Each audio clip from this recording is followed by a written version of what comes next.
Welcome back to the channel. It's your host Argento, bringing you another horror story from my life.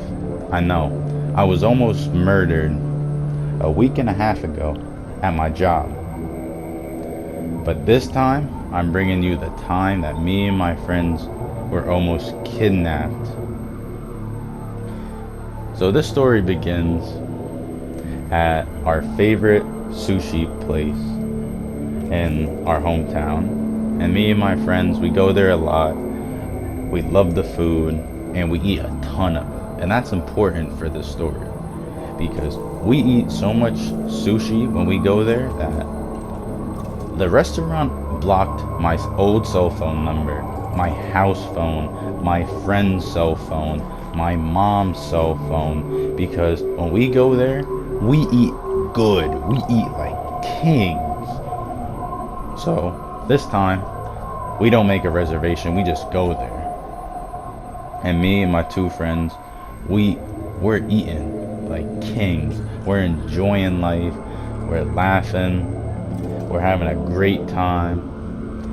And then we eventually finish eating. And we're like, you know what? I can't fit another roll of sushi in my belly. And we gotta go somewhere, walk this off, because I feel like I'm about to go into a food coma.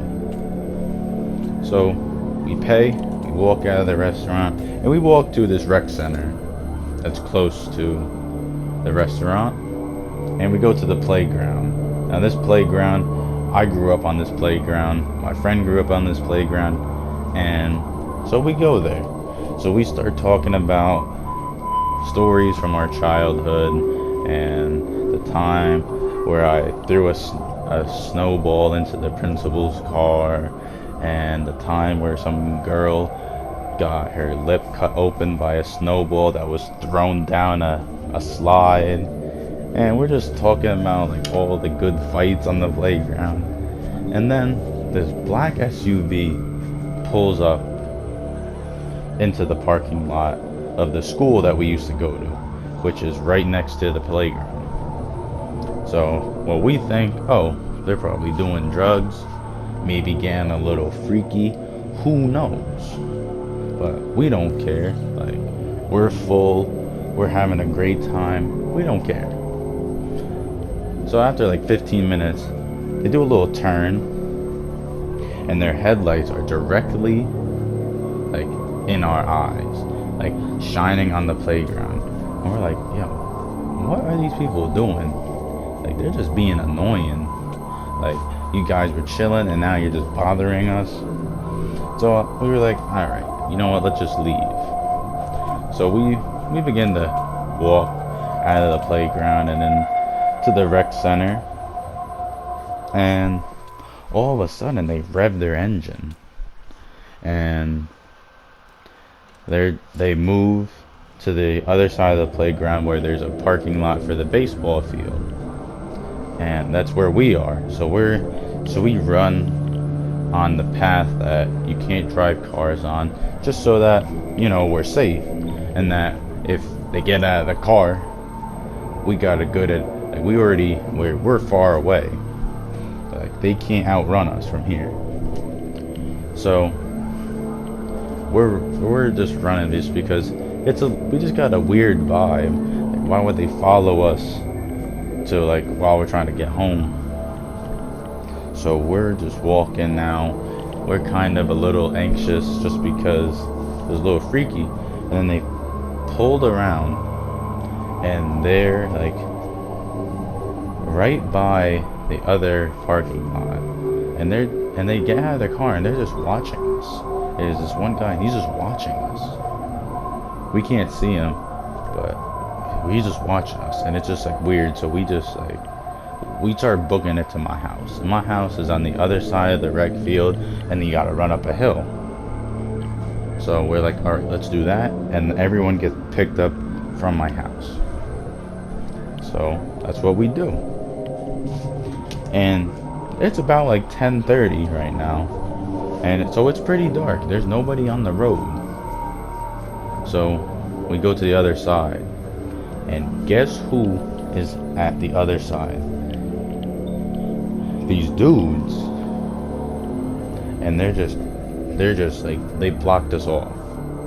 So we're just like, all right. Like, we see them in the distance, they blocked off the path.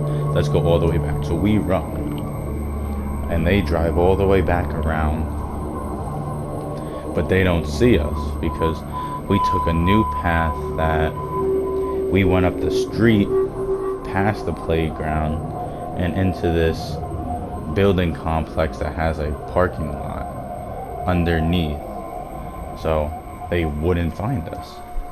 And as soon as we're like walking into this complex, this parking lot complex, the dudes start speeding down the hill and they turn into the complex. So we're running because we think, all right, this is the real deal. These people are trying to GTA, like, run us over, get 2 stars, and then call Lester. Like, these dudes, they mean business. And I turn around and I see the car coming, and I was like, oh, like, I gotta go. So we're running, and we like to the end of the complex, and we slide down this little divot, and we hop the fence, and we're just running. We're running, and these dudes, they try to go back around, try to maneuver, and at this point, like, they can't find us because we just ran behind the school just so that they couldn't find us. So, and we see them get out of their cars, like, look around a little bit, and then they get back in their car, and then they just disappear. So we're like, all right, we're okay. We're okay right now.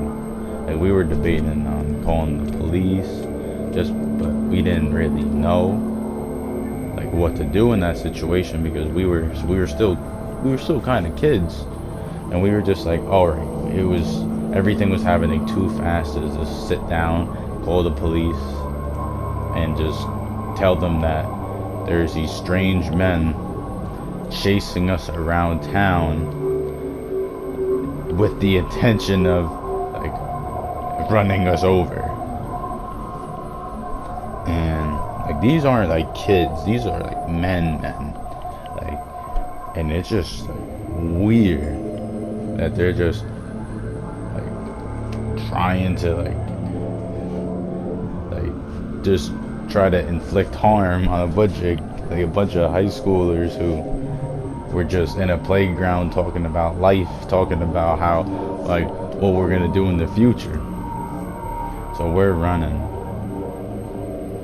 and we take the long way back to the restaurant because we went the one way we tried to go to my house. They were already blocked, like, they already were there.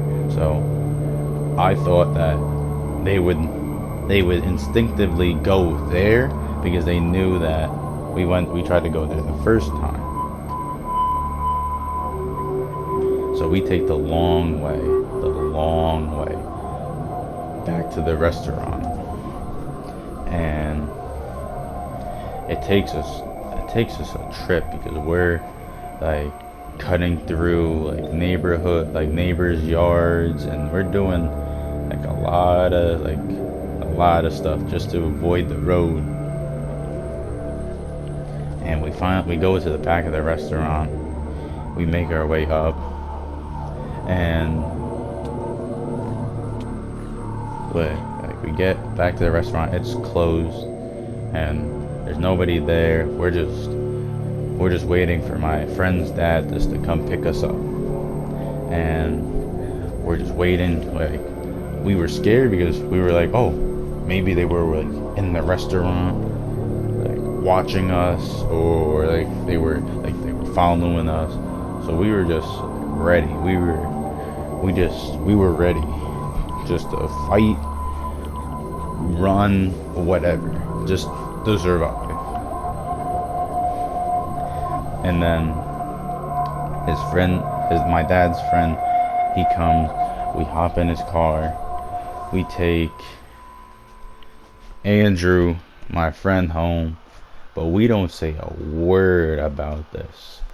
Like, not a word, because we wanted, like, we don't want, like, our parents to get like upset and like not let us go to like sushi anymore. So we don't say anything. So we drop off my friend Andrew, and then they take me home, and I don't say a word. But then